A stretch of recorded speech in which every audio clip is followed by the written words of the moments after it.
plus, il faut payer la commission d'agence et pourquoi pas le voyage dans l'espace de Thomas Pesquet tant qu'on y est. C'est probablement ce que s'est dit cette commune. Je vous conte l'histoire cette semaine. Les propriétaires d'un terrain, les consorcés, décident d'en confier la vente à une agence immobilière. Le mandat de vente précise une vente à 559 300 €, commission d'agence inclus.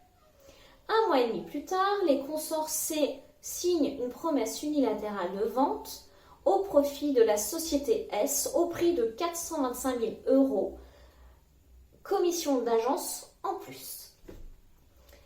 La commune fait jouer son droit de préemption.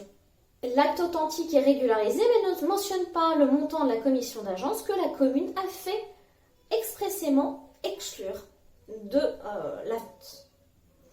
L'agence immobilière se sent lésée et réclame son dû en justice. La cour d'appel lui donne tort. Elle retient en effet que la commune ayant exercé son droit de préemption avant la levée de l'option par le bénéficiaire de la promesse, la commission n'est pas due puisque c'était avant que la société s'engage à acquérir et a donc à payer la commission d'agence. L'agence immobilière forme un pourvoi en cassation. Elle invoque deux arguments.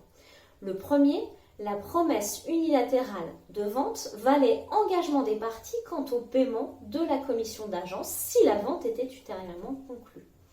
Deuxième argument, peu importe que l'acte authentique ne mentionnait pas la commission d'agence, celle-ci était due dès lors que la commune préemptait, puisqu'ainsi elle se substituait à l'acquéreur et donc devait reprendre l'intégralité de ses engagements.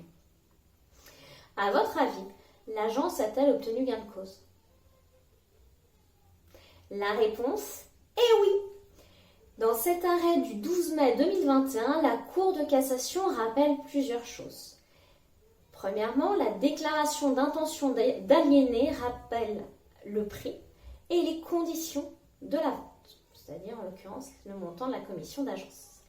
Et deux, aucune commission n'est due avant qu'une opération de vente n'ait été conclue et constatée dans un seul acte écrit reprenant l'engagement des parties.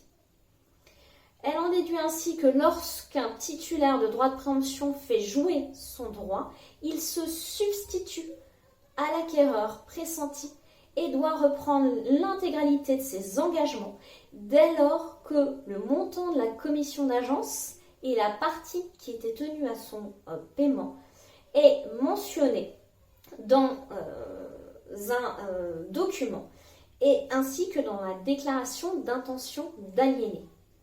En conclusion, dans cette affaire, la mairie était tenue du paiement de la commission d'agence, même si elle l'avait fait exclure dans l'acte authentique. Si cette vidéo vous a plu, vous pouvez la commenter ou la liker, ça me fera très plaisir. Évitez la fonction partage qui n'est pas valorisée par LinkedIn. Quant à moi, je vous dis à la semaine prochaine pour une toute autre thématique.